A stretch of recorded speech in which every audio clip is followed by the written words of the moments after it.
You are on HOA clapback. I stayed calm and let her talk.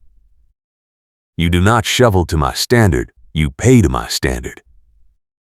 That is what Stephanie Clark said to me the first time she showed up at my door with a clipboard and a highlighter she pointed at me like it was a weapon. I had been in Chicago for 3 months, working as a regional field technician for a medical supply distributor, and I thought I was doing fine. I shoveled my walk, I cleared my driveway, I salted the steps. But Stephanie, who chaired the finance committee for the Parkside Snow Emergency Corridor Association, had other ideas about fine. She told me my snow pile was 6 inches over the property line, my walkway was not cleared to bare concrete, and my driveway apron still had slush on it at 8 in the morning. She handed me a notice with a $75 fine and a correction deadline of noon the same day. When I tried to explain I had a delivery of critical supplies arriving and I was already behind schedule, she smiled and said if I did not fix it, she would mark the delivery as clutter and call the tow company. Then she said it again, slower, like I was stupid. You do not shovel to my standard, you pay to my standard. I moved to this neighborhood because the rent was reasonable and the commute to the warehouse district was under 20 minutes. I support my mom and my younger sister back in Indiana, and every dollar counts. My job keeps me on tight deadlines, constant calls, constant routes, and I do not have margin for surprise fees or compliance games. The Parkside Snow Emergency Corridor Association ran this place like a military inspection unit. Every block had a compliance chair who carried a ruler and a stopwatch. Every violation came with a fine structure that escalated fast.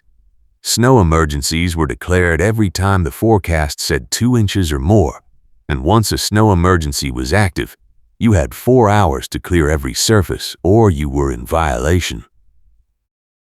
Stephanie was the finance committee lead, which meant she controlled the fee schedules, the vendor contracts, and the enforcement priorities. She loved winter because it gave her endless opportunities to write notices and collect money. The first week of January, we got hit with a massive storm that dropped 14 inches overnight. I woke up at 5 in the morning, grabbed my shovel, and started clearing. By 7, I had my driveway done, my walkway cleared, and my car dug out. I was exhausted, and I had to be on the road by 8. I thought I was good. Then Stephanie showed up with 2 other board members and a measuring tape. She said my snow pile was blocking HOA access because it was within 3 feet of the sidewalk edge, which violated some emergency corridor rule I had never heard of. She handed me a notice with a $150 fine and told me I had until noon to move the pile, or they would bill me for a contractor to do it.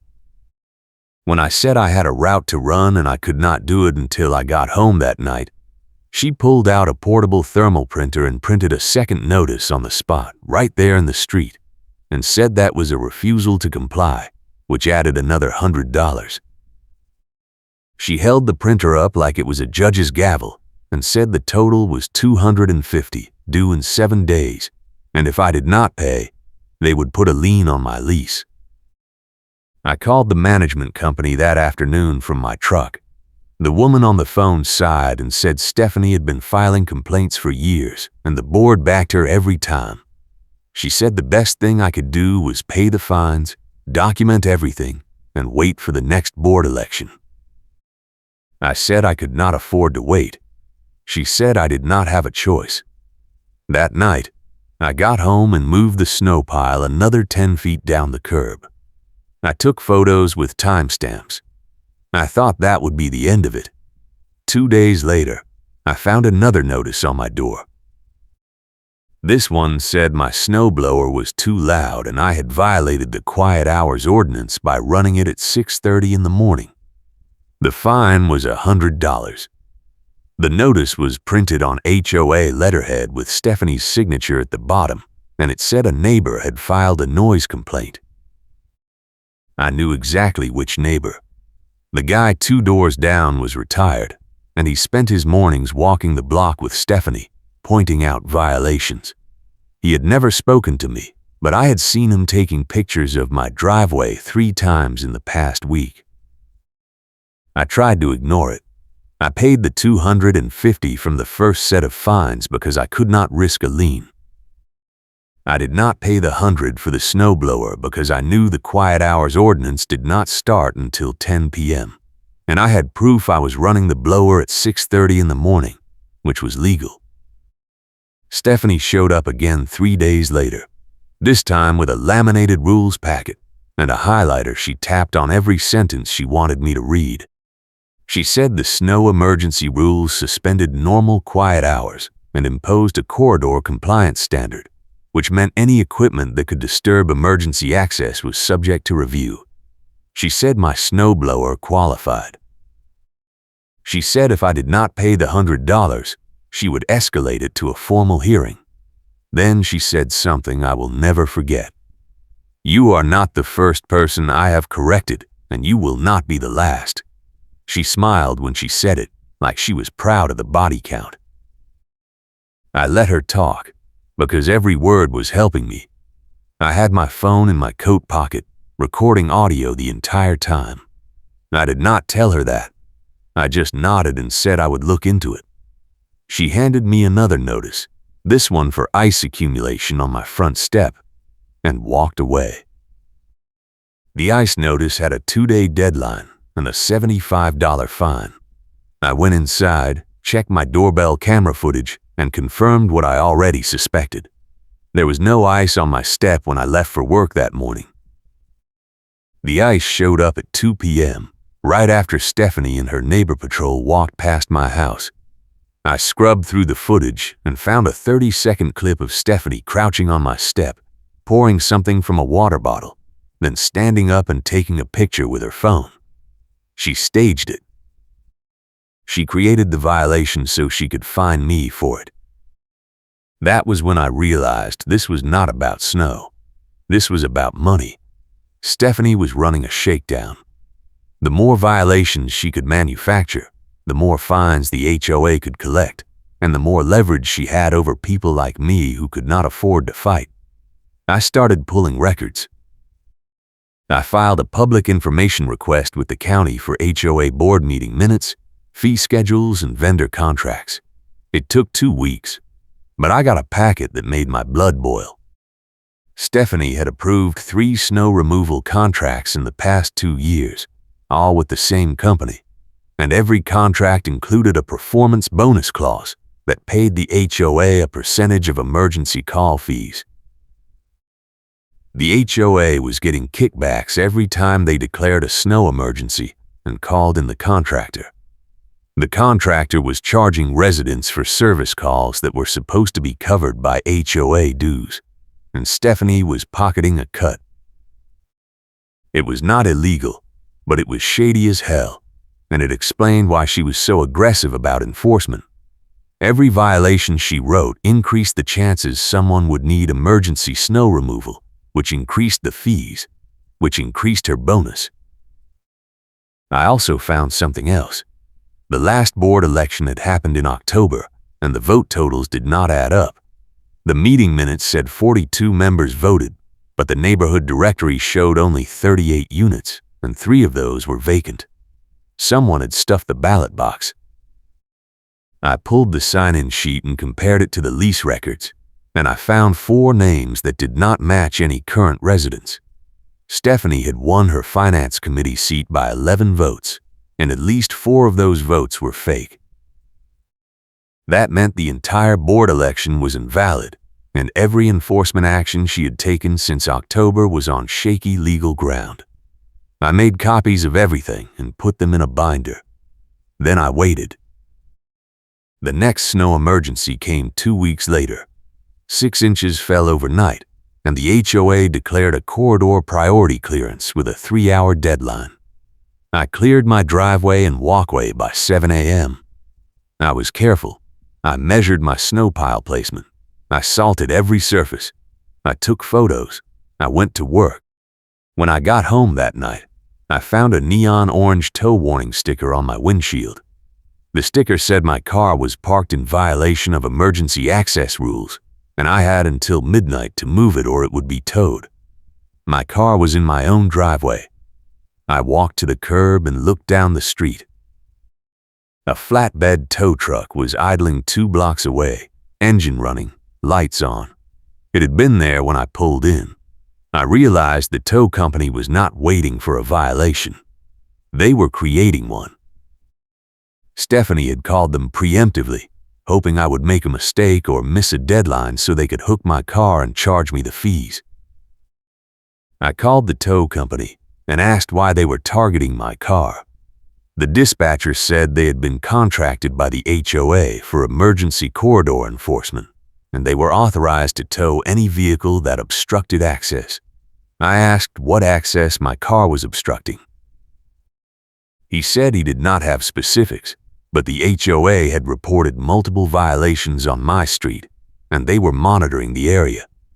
I asked for the name of the person who called in the report. He would not tell me.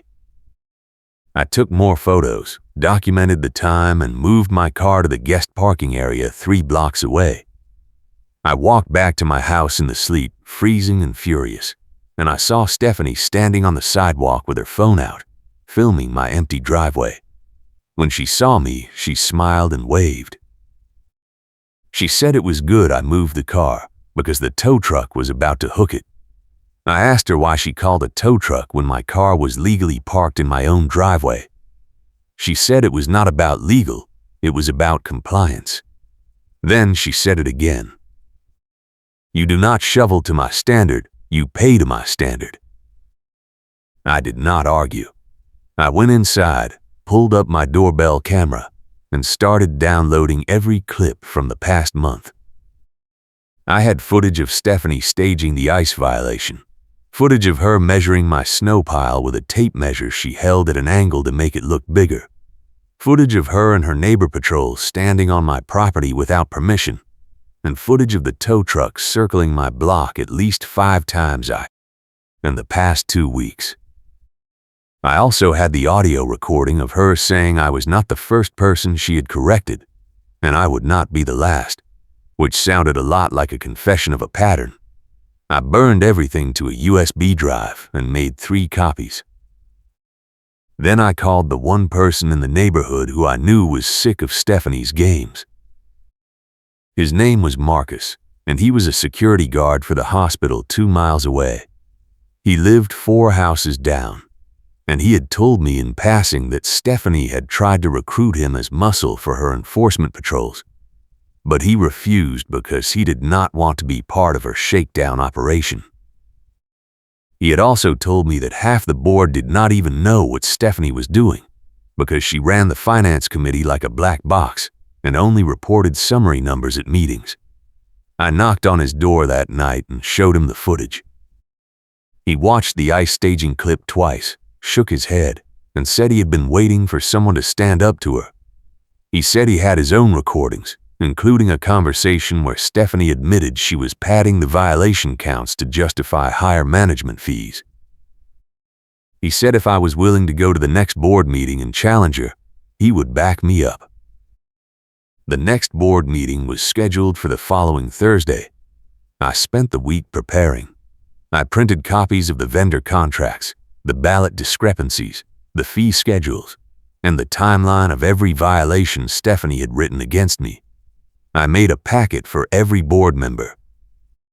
I practiced what I was going to say. I knew I had one shot. If I came in too aggressive, they would shut me down. If I came in too soft, they would ignore me. I needed to be calm, factual, and relentless. The day before the meeting, Stephanie showed up at my door again. This time she had 2 other board members with her, and they all had clipboards. She said they were conducting a compliance audit, and they needed to inspect my property for code violations. I said no. She said I did not have a choice, because the HOA covenants gave the board inspection rights. I said the covenants required 72 hours written notice, and she had not given me that. She said emergency inspections were exempt. I said there was no emergency. She said my refusal to comply was creating one. One of the other board members, a guy named Tom who I had never spoken to before, stepped forward and said they just wanted to make sure everything was safe before the next storm. I looked him in the eye and said if safety was the goal, Stephanie would not be staging ice hazards and calling tow trucks on legally parked cars. His face changed. He looked at Stephanie. She jumped in fast and said I was making accusations without evidence. I said I had plenty of evidence, and I would be presenting it at the meeting tomorrow. She said the meeting agenda was already set, and there was no time for public comments. I said I was not making a public comment.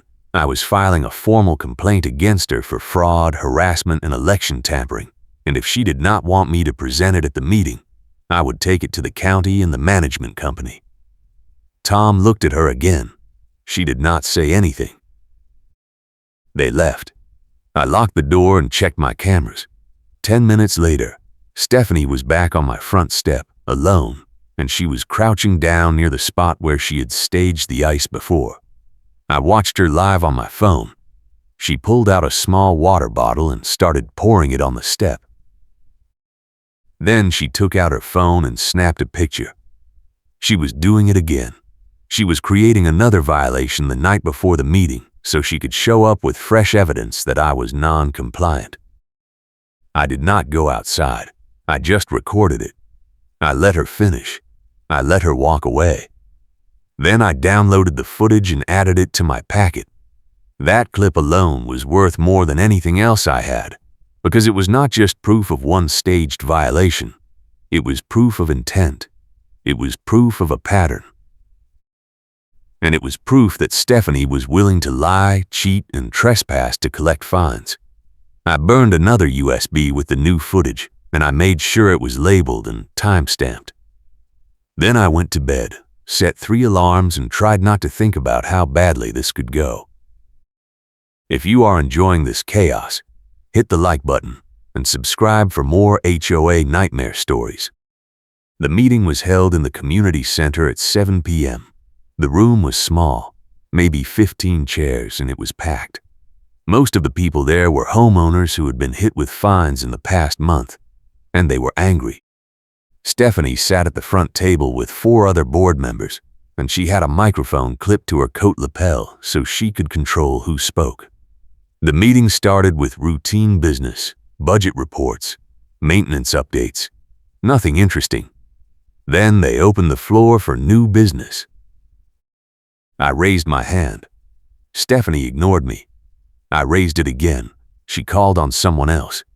The third time, Tom, the guy who had shown up at my door, said my name out loud and asked if I had something to present.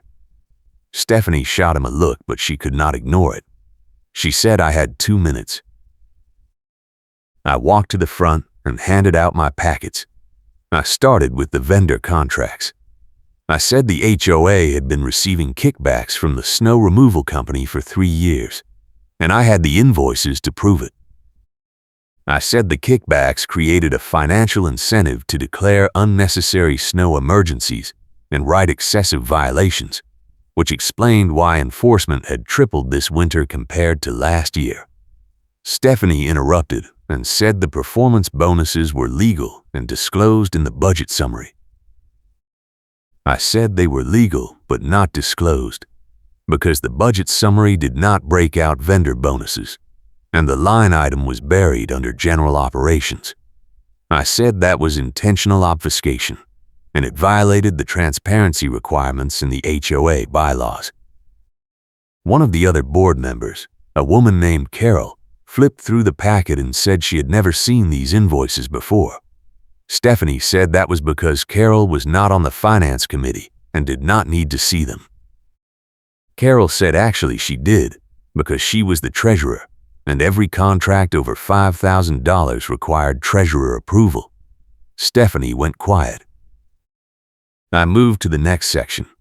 I said Stephanie had written 11 violations against me in the past 6 weeks, and at least 3 of them were staged. I said I had video evidence of her creating an ice hazard on my property and photographing it to justify a fine. I held up a still frame from the doorbell footage, printed on regular paper, showing her crouched on my step with the water bottle. The room got loud. People started talking over each other. Stephanie grabbed the microphone and said the footage was out of context and I was twisting the facts. I said the footage had a timestamp and I had the full clip on a USB drive, and if anyone wanted to see it, I would be happy to show them. Tom said he wanted to see it. Carol said she did too. Stephanie said it was not relevant to the meeting. I said it was absolutely relevant, because if Stephanie was staging violations against me, she was probably staging them against other people, and that meant every fine she had written in the past 6 months was suspect. Then I hit her with the election records.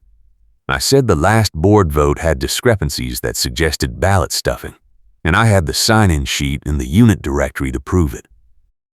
I said 4 of the votes cast in October came from people who did not live in the neighborhood and were not on the lease records, which meant the election results were invalid. I said if the election was invalid, Stephanie's seat was invalid, and every enforcement action she had taken since October was null.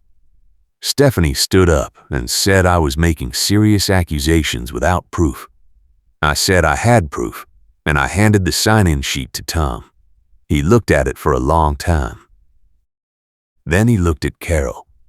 Carol looked at the management company rep, who had been sitting in the corner taking notes.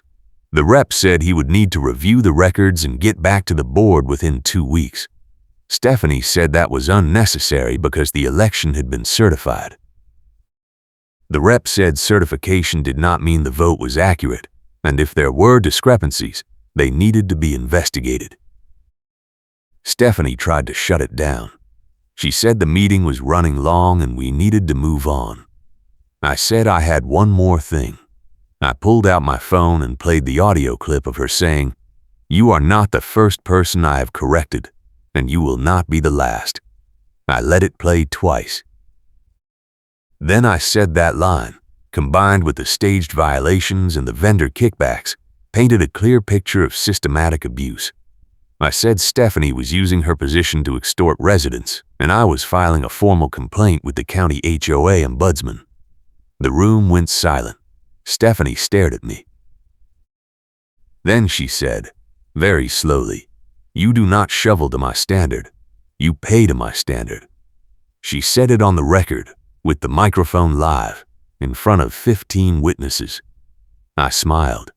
I said thank you for repeating that, because it confirmed everything I just presented. Tom stood up and said he was calling for an emergency vote to suspend Stephanie from the Finance Committee pending an investigation. Carol seconded. The vote passed 4-1. Stephanie voted against herself. The meeting ended 10 minutes later. Stephanie walked out without saying a word. I stayed behind and talked to Tom and Carol. They said they had suspected something was wrong for months, but Stephanie controlled the records and they did not have access to the details. They said my packet gave them everything they needed to push for an audit. Carol said she was going to request a full forensic review of the snow removal contracts and the vendor payments. Tom said he was going to file a complaint with the management company about the election irregularities. The management company rep said he would fast-track the investigation and have a preliminary report within a week. I gave him a copy of the USB drive with all the footage. He said if the footage confirmed what I claimed, Stephanie would be removed from the board entirely, and the HOA would issue refunds for any fines that were based on staged violations. I walked out into the sleet, exhausted and wired. Marcus was waiting by my car. He said he watched the whole thing through the window and it was the most beautiful takedown he had ever seen. He said Stephanie had been running her scam for at least 3 years, and he knew at least 6 people who had moved out because they could not afford the fines. He said I just saved the neighborhood a lot of pain. I said I just wanted my money back and I wanted her to leave me alone. He laughed and said I was going to get a lot more than that. He was right. 2 days later, the management company sent out an email to every resident. The email said the board had voted to remove Stephanie as finance committee chair and suspend her from all enforcement duties pending the results of an independent audit. It said any resident who had received a violation notice signed by Stephanie in the past 6 months could request a review, and if the violation was found to be improper, the fine would be refunded. It also said the HOA was terminating its contract with the snow removal company and soliciting bids from new vendors. The audit took 3 weeks. When the report came out, it was worse than I thought. The auditors found that Stephanie had been approving fake invoices from the snow removal company and pocketing 20% of the fees. She had collected over $12,000 in kickbacks over 2 years. She had also written 143 violations during that time, and at least 30 of them were based on fabricated or exaggerated evidence. The auditors recommended that the HOA sue her for fraud and breach of fiduciary duty. The board voted unanimously to pursue legal action. Stephanie resigned the next day. The HOA refunded every fine she had written in the past 6 months, including the $525 she had taken from me. They also issued a formal apology and revised the enforcement policies to require photographic evidence, third-party verification, and a transparent appeals process. But the real consequence came a week after that. The snow removal company found out that Stephanie had been caught, and they were furious. They had been paying her under the table to inflate the call volume so they could charge higher fees, and now that the scheme was exposed, they were facing fraud charges. The company sent a letter to the HOA saying they were terminating the contract immediately, and they would not bid on any future work. The problem was, we were in the middle of another massive storm cycle, and the HOA had no backup contractor. Every other company in the area was booked solid. The board had to scramble to find emergency coverage, and they ended up paying triple rates to a vendor from 2 counties over. The vendor showed up late, did a mediocre job, and left the neighborhood in worse shape than before. Residents were furious. The board called another emergency meeting, and this time Tom announced that he was stepping down because he could not manage the fallout. Carol took over as interim president. She said the board was going to hold a special election in March to fill the vacancies and rebuild trust. I decided to run. I filed my paperwork the day the nomination window opened. I was not interested in power or control. I just wanted to make sure no one else could use the HOA as a weapon the way Stephanie had. Marcus ran too for the compliance chair position. We both won. The election was clean, verified by an independent election monitor, and the turnout was the highest in the neighborhood's history. On our first day, Carol handed me a binder full of outstanding complaints and said we had a lot of work to do. I flipped through it and I saw my own case file, stamped with a big red closed and a note that said refund issued, violations expunged. I smiled. It felt like a small victory, but it was enough. The final twist came in April, after the snow had melted and the neighborhood was starting to recover. Stephanie tried to file a lawsuit against me for defamation and harassment. Her lawyer sent a demand letter saying I had damaged her reputation by making false accusations at the board meeting, and she wanted $50,000 in damages. I forwarded the letter to the HOA's attorney, who laughed and said Stephanie did not have a case. He said everything I presented at the meeting was supported by evidence, and truth is an absolute defense against defamation. He also said the fact that she had resigned and refunded the fines was an implicit admission of guilt, and if she tried to take it to court, she would lose badly. 2 weeks later, her lawyer withdrew the claim. I never heard from Stephanie again. The last I heard, she moved out of the neighborhood and was trying to get on the board of another HOA 2 towns over. I hope they do a better job of vetting her than we did. Looking back, the whole thing feels surreal. I moved to Chicago to work and keep my head down, and I ended up in the middle of a full-scale HOA war. But I learned a lot. I learned that compliance is just another word for control, and control is only legitimate if it is earned, not extorted. I learned that HOAs can be tools for community or weapons for abuse, depending on who is in charge. And I learned that the best defense against a bully is not to fight back with their tactics, but to expose them with the truth and let the system do its job. Stephanie thought she was untouchable because she controlled the money and the rules, but she made one critical mistake. She underestimated me. She thought I was just another paycheck she could squeeze. She did not realize I was documenting everything, building a case and waiting for the right moment to strike. And when that moment came, I did not hesitate. The neighborhood is different now. The new board is transparent, the enforcement policies are fair, and the vendor contracts are reviewed by multiple people before they are approved. We still have snow emergencies, but they are managed with common sense instead of punishment. People are not afraid to ask questions or push back when something does not make sense. And when someone does cross a line, we have a process that works. It is not perfect, but it is better. I still live in the same house. I still do the same job. I still shovel my driveway and salt my steps and move my snow pile to the right spot. But now, when I look out my window on a cold morning and see the compliance chair walking the block with a clipboard, I do not feel dread. I feel calm. Because I know the person holding the clipboard is Marcus, and he is doing it to help, not to hurt. And that makes all the difference. One more thing. About a month after the election, I was clearing my driveway after a light dusting, and I found a small frozen padlock wedged into the snow pile near the curb.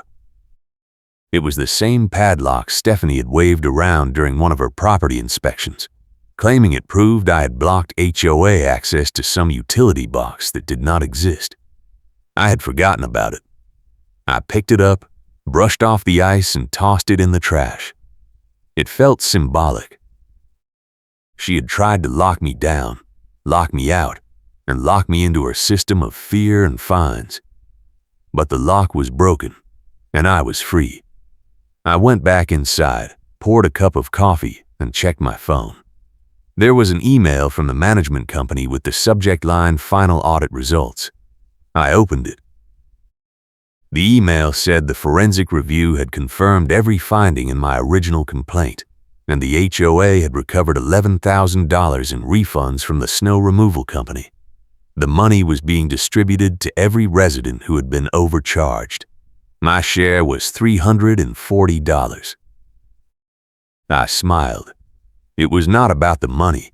It was about the principle. It was about standing up when everyone else was too scared to move. It was about proving that even the smallest voice can make the biggest difference if it is backed by the truth. I forwarded the email to Marcus with a simple message. We did it. He replied 2 minutes later with a thumbs-up emoji and a single sentence. Now let us make sure it never happens again. I agreed. That is the real work. Not just taking down the bullies, but building a system strong enough that the bullies cannot take root in the first place. It is harder. It is slower. But it is the only way to make change stick.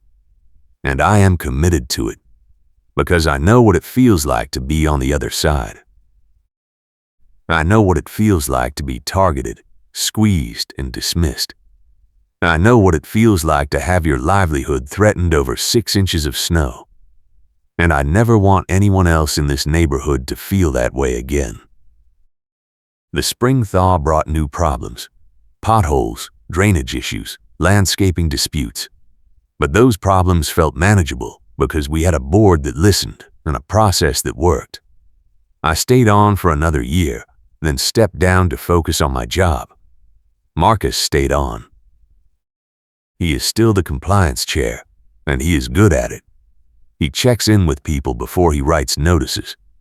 He gives warnings instead of fines whenever possible. He treats enforcement like customer service instead of punishment. It is a small shift, but it changes everything. The neighborhood feels lighter now. People smile more. They talk to each other instead of avoiding each other. And when snow falls, we help each other dig out instead of measuring each other's piles with rulers and stopwatches. That is what a community should be. Not a battlefield, but a network. Not a list of rules, but a shared agreement. Not a place where you are punished for existing, but a place where you are supported for trying. I think about Stephanie sometimes. I wonder if she learned anything, or if she just moved on to the next target. I hope she learned. I hope she realized that power without accountability is just tyranny, and tyranny always ends badly. But I do not spend much time on it. I have better things to do. I have a job that keeps me moving, a family that needs me, and a neighborhood that finally feels like home. And that is enough. That is more than enough. It is everything.